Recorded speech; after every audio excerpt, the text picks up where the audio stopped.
the episode number 13. My name is Monique Ameling. I'm a Dutchie mom of two and aka positivity dealer. I'm on a mission to inspire women out there, entrepreneur or not, to never quit in what they are doing and to go after their dreams and goals by showing them what is possible through storytelling and through amazing trainings from other ladypreneurs. And today I have a very special guest. She lives in Central Illinois, in the neighborhood of Chicago. She's married, she has 3 children, and she also has a dog, a beagle, who is named Mickey. And she is loving Netflix series that involves supernatural and historical dramas.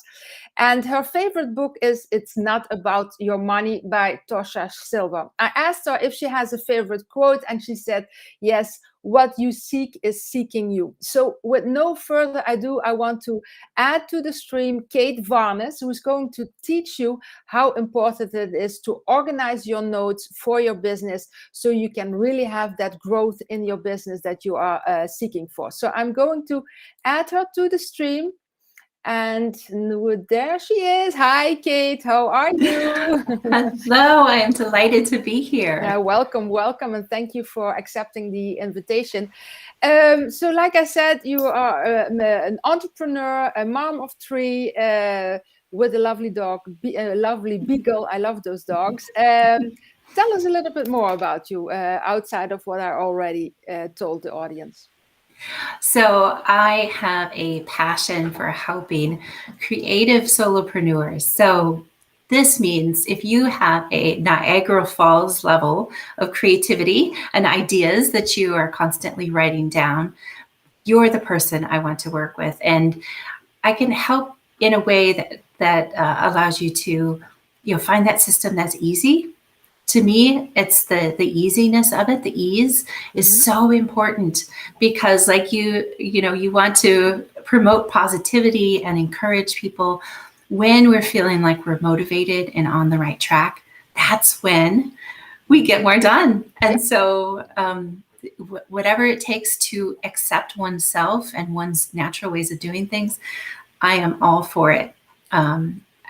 And so I have quite a bit of a background in professional organizing. I'm a certified professional organizer specializing in chronic disorganization. Okay. And yes, the people will often laugh when they say the chronic disorganization part, which, yes, it just means that you have an ongoing kind of different relationship with things. And often that's because there's a creative seed that's in place. I also am an ADHD expert. So having that background of ADHD, I know that there's different kinds of minds, and creative minds think associatively, which means that you can have a couple of different things in place, and it will spark a new idea. It'll spark an innovation. And so we want to encourage the innovation because that's what makes us creative solopreneurs so magical in what we can offer. That is so important, because when you are not organized, you can really get overwhelmed. And I'm not organized at all in my house. So that is something I think it's more important to work on my goals for my business for the future than it is on my household. So, and one day I think I will have both. But what can you tell us about the importance of being organized in your business in overall, and not only for notes, because I think it's an overall thing. Is that correct? Or the organization piece, it goes through every piece of your life. And you say you're not organized, but I suspect that if I were to come in and observe you in the wild, or you have curiosity to observe yourself and how you naturally go about things, that there is an organic system that you are using. It may be that that system needs some tweaking, that you can remove some of the complexity of it, but whether this is in your home or in your business, we are losing money if we're not, if we don't have a pulse on the most important things to do. And then that drains our energy, doesn't it? Yeah. And so how can we be positive and motivated in our business when we're feeling so drained at the end of the day? Isn't it, we have a saying here in Holland, when the mind is clear, the business is clear, a little bit like that. When you have too much stuff going on around you, when your house is not organized or your office is not organized or whatever, it also has a negative influence on your work. Is that true? Well, so imagine going on vacation. What's one of the things we love about vacation is that there's not a whole bunch of extra stuff. We really just have what we need to do the task of our vacation, which is to relax and sleep and have the clothes that we need. And so it simplifies things down to a very core simplicity. And so when we're in an environment in our office that has piles and it has, things that need to be taken care of, that stuff actually makes noise. So if you're at all sensitive to energy or environments, it's like you're in a busy store and all these things are talking at once. And so it's no wonder that you feel sort of claustrophobic or depleted. And it's hard to occupy your own energy and thoughts when you have these other things. So a cleared space allows your mind to settle, and then add on to that a focus of what's the most important things for you to accomplish in that day and in the trajectory of your, say, final quarter of 2021. That's going to build such a wonderful momentum for you and in getting the work done. Okay, but now we have some like me or other people. I guess I'm not the only one. They say, okay, I know that, but my business is taking a lot of time for me. I'm building. I have huge goals. I don't know where to start. What do you say to people like, I imagine that is something that people say, I don't have the time, or I think not having the time is only saying that doesn't interest me enough to take the time for it. So that's my mindset shift. But how do you start when you don't know where to start? Yes, finding your way in. That is the breadcrumbs on the Hansel and Gretel, right? Leaving yourself breadcrumbs. So there's many different ways to do this. And that's actually one of the things that I wanted to share with you today in the training were some practical ways that you can find your way into a project. But from those step-by-step strategies, if you step back and think, who am I here to serve? I believe we always start with purpose. And that purpose comes back to who are you uniquely made to be? And so when I bring in like the human design element into my coaching, it's to find that beautiful mixture of how you're designed to be naturally, where your energy lies, where you might be caught up in other people's conditioning about the way you're supposed to do things, and then who you're here to serve. So that message is really unique to you based on your life experiences, how you've been made, and what your passion is for helping clients. Okay. Especially with coaching. If you're a coach or a consultant, it's very difficult to differentiate yourself. And that is the number one thing that needs to happen, is that people need to be able to see, how are you different? What is the offer that you have to them beyond the, I help transform people's lives? Or what does that really mean?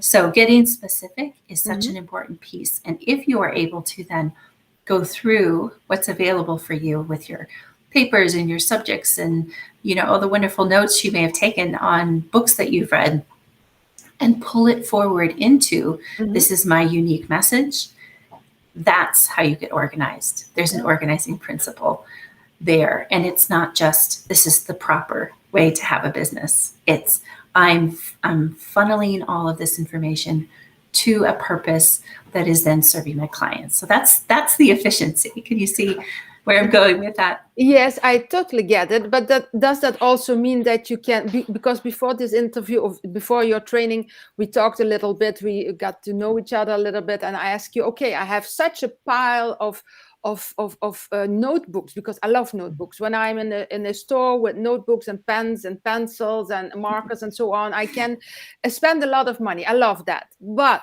you make a lot of notes. I do journaling, that is separate, but I also take notes from books, from the seminars, and so on. And then you forget the notes.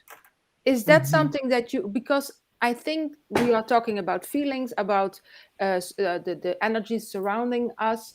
I think you note what is closest to you.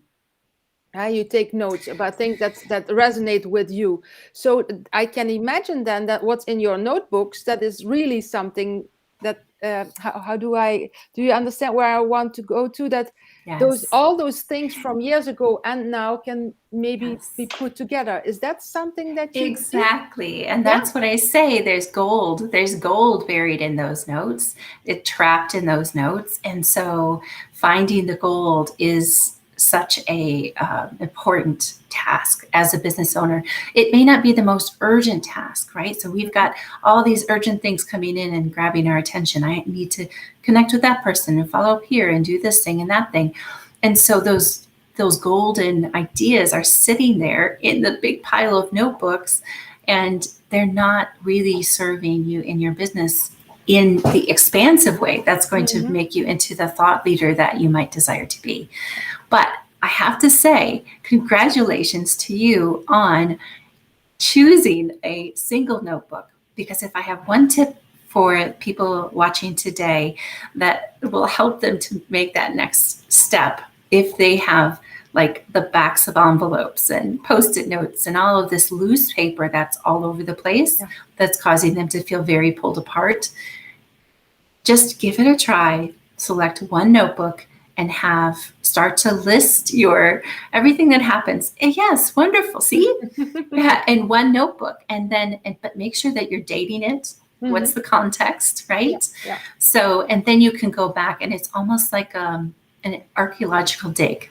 It's a historical record of your business things, and some of that has served its purpose, and some of it needs to be brought forward. Actually, a very small part of it needs to be brought forward. And that small part of it is the gold that we're talking about. But how do you differentiate what is good for me now, or what was maybe good 5 years ago and it's not? How do you find your, because you are saying for your audience, so that is the niche. We are always talking about. I already had some trainers talking about how the importance for your niche. So how are you? Your niche is your targeted audience, the audience that resonates most with your message. How we each have our own audience, we have our own words, we attract the people that go with what we have to say. But how can you channel that through those notes? How can you find in those notes? How can you organize that? This may be the question. Yes. And so I'll go ahead and can I share some of my tips today? I've got 5 tips to make it easier for you to organize your notes. And the very first tip is that it is not about perfection. It's not about saying, oh, I've got to have this perfectly organized. It's going to have to look a certain way. The way that you file something, whether that's a paper or if you move that written piece into an electronic Word document or however you might keep your notes, that's a process that I do. It's sort of like the filtering process. So step 1 is writing it down in that notebook, capturing it in one place so I'm not having such a scattered piece of things. And then step 2 is to pull it into the step 2 really is to say, what is my purpose here? So let's say that you wanted to create a book for the Ladypreneurs on Fire, something from this Freedom series, something lessons learned from the Freedom series. Okay, we're just doing an on the spot thing here. We haven't talked about this at all. So your organizing principle would be top 10 things that you've learned from the Ladypreneurs on Fire series that you want to share with aspiring women in their business. So that helps you to define how you're going to look for information back through your notebooks, or through your podcasts or whatever the information is that you're sorting through. It gives you like the tube through which you will pull things into a new project that is then going to make you money, gain you visibility, whatever those goals might be. It may be a course that you teach, all of those things. So, right? Are you getting excited? I can see a little bit of excitement. Like, what a great idea. Yeah. So this is where it's not just about let's set up your computer files so that you have these blah blah blah, which is so boring, right? A creative entrepreneur is going to just clean the mold off of their bathroom rather than follow through to do that organization. So having that goal allows you to gain momentum as you move through this, what can feel like a very boring and cumbersome process. But so principle number one, tip number one is not about perfection, it's about findability. So if you have this goal of this book, as you go through things, you can then move your digital files into that folder because the folder is findable, meaning it's not named business ideas, it's named, for your book. And then within it, it's like chapter 1. So here's the deal with naming. Here's the tip. That's you want to think of. It's what are the circumstances when I will want to access this information? And that's how you name it. So if it's, I've recently created some files that are like how-to guides. So how to wake up an email list. Within the how-to guides on my folder organization, I have wake up email list as a folder, because when I go, that's how I think. Again, so this is about the system that's based on your own thinking. When I go to that folder and I say, okay, well, I need to wake up my list. Those are the circumstances. So I want to find that information. And guess what? It makes sense to my brain that that's how where I'm going to find it. So this is how you can organize your information to be findable. Okay. And then the second tip is to keep your eyes on that priority project prize. So that's going to help you to move through the process, because once you get into it and you're looking through your notes and you're like, oh my gosh, well, there's this thing and then there's that thing.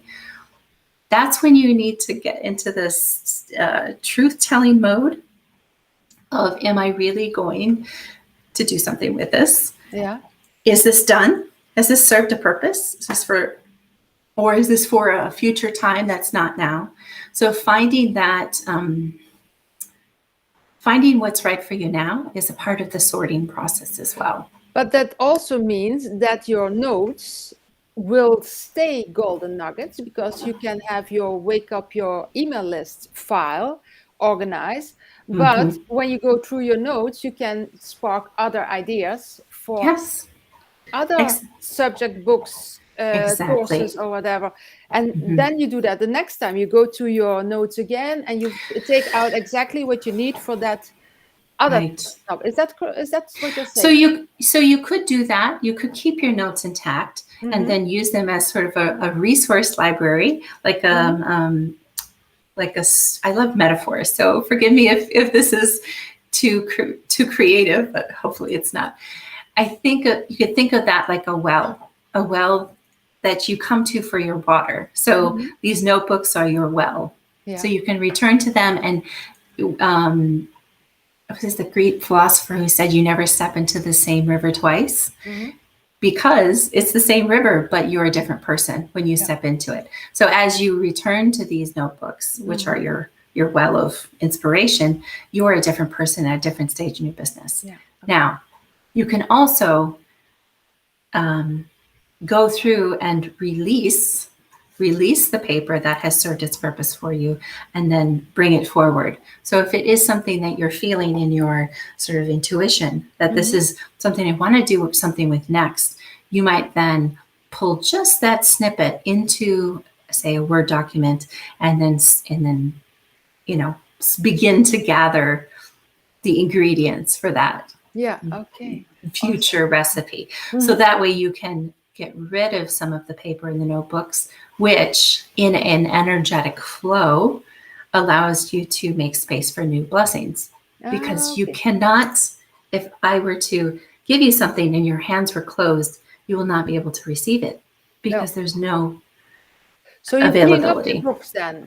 So eventually the books are gone and everything is in your Word document or Excel file. Yes, that would be one way of doing it. But you certainly, this is what I want to say, is that you get to do what feels good for you. So if having those notebooks as the library, as the well to return to, is something that makes you feel really good, then that's what you should do. Yeah. But if you want to move the papers out so that there's space for new things to come in, then that's another way to go about it. Okay, I understand.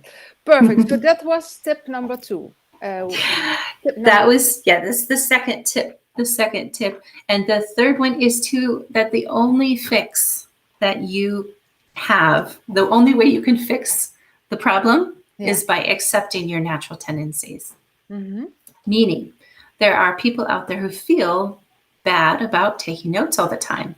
They feel that just because the technology is there for them to make it immediately electronic, that they're somehow being inefficient by taking notes. And so then they resist to taking notes. But guess what? If they're a person who takes notes, there's something magical that's happening in that process of writing on the paper. It integrates information. It helps you remember things. The studies show that the handwriting piece serves an important purpose for processing information. Yeah. And so if you know that that's your natural tendency, then you get to release all the expectations around somehow disciplining yourself into typing it into a Word document to begin with. Yeah. And so finding those spots where you're trying to fix yourself and put a should on the process is a really good way to identify an area where you might have a natural tendency, so that you can just go with it, create the system around it, and you'll be much more likely to follow through. Yeah. Is it also true that if you write it, because it takes longer to write it, that your brain can better absorb it? That is. So it's you're when taking. You type, you go fast. It's, to me, I think it's something having to do with a tactile or kinesthetic way of learning. When I'll take notes during a client session, not because I can't remember what they're saying, but it's almost as though energetically I'm sort of channeling and bringing in information. I'm creating something new by writing it down. So I don't know exactly the processes that are connecting my fingertips to my brain processing, but I know that it's important. And then if somebody tried to take that away from me, or if I expected to bypass that system for the purpose of, efficiency, I would actually be creating a huge inefficiency because I'm doing things in a natural way. That's not your natural thing, so that I understand. Okay, awesome. So when you're resisting, it's a good thing. Like, build the awareness and become curious. Say, I wonder why I'm doing it this way. And when you become a curious observer of your own behavior, then you're able to see maybe this isn't about willpower. Maybe this is because I can't fully open my file drawer, and that's why I'm not putting these things that I want to keep for long term away in the file drawer. And so it could be something just as simple as that can be shifted in your environment. But we tend to think it's all about willpower and discipline, and it's not. In fact, tip number 4 is to give yourself permission to be lazy. So sometimes I say to people, they say, oh, yes, I fully accept myself, and I'm open to doing things in the way I want to do them. And I say, well, let's play a game. How lazy can you be? And then all of a sudden they say, oh, I can't be lazy. I'm not a lazy person. And what that does, it's me intentionally poking at their mindset to bring forward some of the perfectionism that they might be holding on to, the ideas that they're supposed to do things a certain way to have a proper business. It's not really about being lazy. It's about how few steps can you accomplish this task in? How much can it be simplified so that you're able to just drop in that paper or have the one notebook? Okay. Sometimes people will split their notebooks by subject. Okay. That might work well for them. In my opinion, I think it complicates things because it sets you up to have to remember, where is that notebook for this subject? Is it there? And then if you're out in, doing something else and you need to add something to that notebook that is not in your possession, what are you going to do? You're going to write it down or capture it on... Or you're not going to write it down and then you forget it because it had to be in that. Right. That could be me, honestly. So that is really awesome to know. Yes, just write it down. That's more important than the place where it has to be.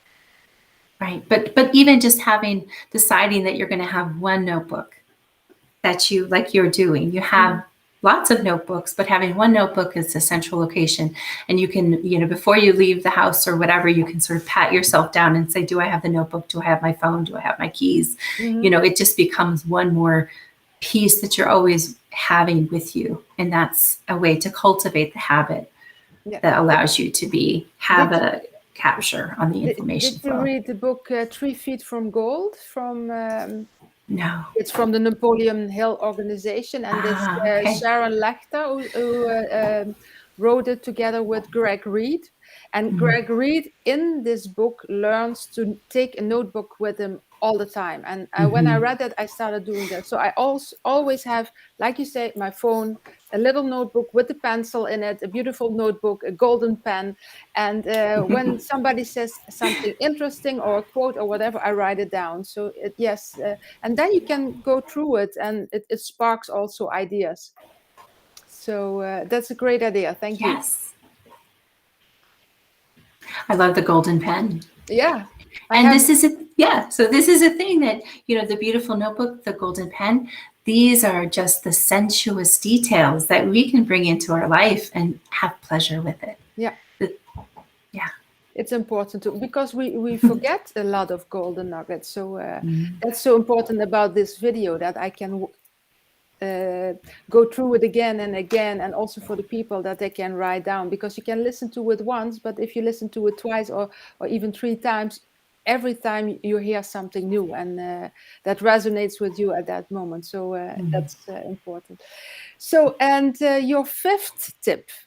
My 5th tip is, this is where we get into these logistical strategies and nuggets. And there's many, many that I could share, but I don't want to overwhelm people. So I'm just going to give you maybe 3 or so. And these are the things that, instead of thinking I'm going to use discipline, right? I'm going to hit myself with the discipline rod. Think of it that you're going to use tools. And so again, this is where you can kind of have a favorites list of the tools that work for you. What is not going to work, if you're a creative person, is to rely upon your inner self to suddenly become reliable. Like, we have all these great things that we can bring in as helpers. And one of the best is to use timers. Now, make sure the timer that you use is not just on your phone within reach, because if you get going on something, especially if it's something that's like on the internet, you might go down a rabbit hole and just say snooze, and then it has stopped serving its purpose. So I like to have my alarm in the kitchen on the microwave timer. I'll set the alarm in there, and it forces me to get up out of my seat, and a body in motion will remain in motion, but a body at rest will stay at rest. So this is the laws of physics. So doing that will help you to really be sensible, and especially as you're building awareness of how you're using your time. You can have that timer set in the other room every 50 minutes or every 60 minutes, and it provides this reminder of, what am I on task? Am I doing what I'd like to do? Whatever that interval is for you. I've heard that 45 minutes is a really nice period of time for people's attention, but this is going to be individual.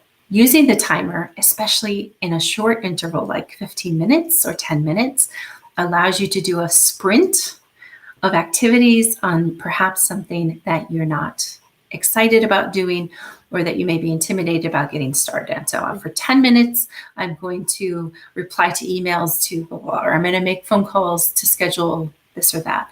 So whatever the thing is that you may be dreading, what you want to do is sneak it in 10-minute sprints. So a timer is a great way to do it, but also another tip that is outside of yourself is the idea of using other people. In organizing, we call this a body double. Okay. So if you have children and you notice that your children cannot seem to do their homework unless you're sitting next to them, even if you're not helping them with the homework, it's your presence that anchors them into the task. And so some entrepreneurs who have this tendency to get kind of their attention gets to be scattered can really benefit from having someone either in the room with them or on a Zoom call or whatever. It's like a clutter buddy. And so then each person has their things that they're going to accomplish. You set the timer, you do a sprint, you check in, and then you go back and do another one. But this helps to get some of those tasks accomplished that you may otherwise procrastinate on. And instead of resisting that you're someone who needs this this body double, you can create it as a tool or a technique for you to be successful. Okay, what an awesome tip. That's a good one. The timer I knew, but this one is really good. You can also, when you do that over Zoom, I imagine, you can also talk to each other about the subject and help each other a little bit and be accountable when you have difficulties getting organized or concentrate. Yes, the 3 keys to accountability are having a specific date and time. Let's say you see someone in the grocery store you haven't seen in a long time. You say, "Oh, let's have lunch sometime." You might as well say, "Have a good life," because it's just not going to happen. So the same is true for these projects that you're working on. If you're going to do the quick sort of your notes, when are you going to do it? Saturday morning at 10 a.m. And where are you going to start? And that's where the Post-its can come in. Post-its are handy for lots of reasons. But if you have the Post-it note that says, read this or start here, it allows you to have breadcrumbs to find your way in. And so it's a little piece, a little step. Also, you can do that when you're interrupted. If you have children, you do get interrupted, right? So in the midst of that project, right before you leave, write the very next thing you were going to do on that Post-it note and place it as a placeholder. And you'll be able to locate exactly where you were on that project rather than that moment where you're like, well, what was I doing? And if it's not a task you enjoy, you might want to run away and not do it. So it bypasses that moment of hesitation. And forgetting it, because it isn't always that we don't want to do it, but life goes on, and I easily forget things if I don't write it down. So that's a great idea. A Post-it is really helpful. Mr. Post-it did a good job. I believe it was a woman who created the Post-its. It was by chance that she did it for herself, and then it became huge. But it's a great invention, that's for sure. It's fantastic. We are already going to have to wrap it up, and I could talk hours to you, that's for sure. But I know you have a course that you generously extended a little bit more so people can take advantage of it now. Can you tell us, it's a 5-week course. Can you tell us a little bit more about it? How does it work? I'm going to put in, you gave me the link, so I'm going to put in the link in the description so people can go and check it out. I'm for sure going to do it. But can you tell us a little bit more about the course? Yes. So as much as we would love to have every note just immediately fixed at the snap of the fingers, especially when there's quite a bit of a backlog, we know that it's going to take some time, but it can be more efficient if you know your natural tendencies. So one of the things that I do in this course called Turn Your Notes into Gold is to help entrepreneurs find what is their natural way of doing things. And we use that almost like an index, like a recipe card for you, instruction manual for you, so that you're able to see what works and what doesn't. There's only 10 spots available in this course, which runs at the end of September into October, and then I'll be running it again at the start of the new year. But the reason why it's such a small course is it's not really a course where you get a bunch of modules.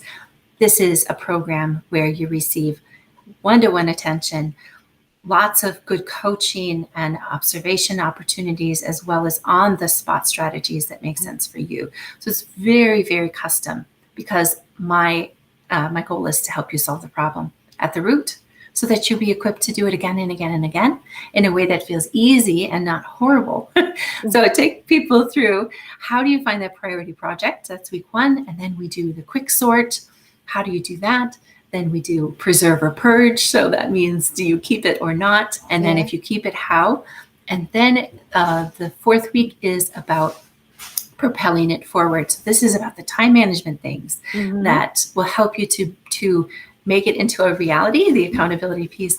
And then finally, there's again a one individual meeting that is going to beautifully pull the things together that you've learned, so that you have that as a resource moving forward, as well as next steps on this priority project. Okay, awesome. Well, I put it already here in the bar so people can see it, but I will put it in the description so people can only have to click on it. But where can people find you otherwise? If they want to connect with you, if they have some questions for you, where can they go? So Facebook is my main social media, and you can find me on Facebook with Kate Varness, or at Kate Varness Clarity Coach, and as well as other social media. If you search Kate Varness, you'll find me. Okay. Well, Kate, thank you very much for your generous time and for these amazing golden nuggets. I really appreciate it. I learned a lot. So thank you for this time, and I wish you all the best. Let's talk soon, and keep on doing what you're doing, because you are really spreading also a lot of positivity and clarity to the people, and that is really what we need today. So thank you for that. Thank you. Have a great day. Bye-bye. Bye-bye. So wasn't this an awesome training? If there's something that I need, then it's organization, that's for sure. So Kate gave us a lot of golden nuggets, and I leave the training from her under this on this video, so you can go and check it out. So it is really important for your business to get organized, but in a way that suits you best, because if it doesn't suit you, then you most likely will not do it or will not proceed on it. So I highly suggest going to the course and check it out, because that is something that we all need. So for today, I wish you all the best. Tomorrow we have the virtual coffee table talk, also at 11 a.m. CST. So I hope to see you there. And for today, I wish you a wonderful day, and I hope you have some great goals for you ahead for today, and to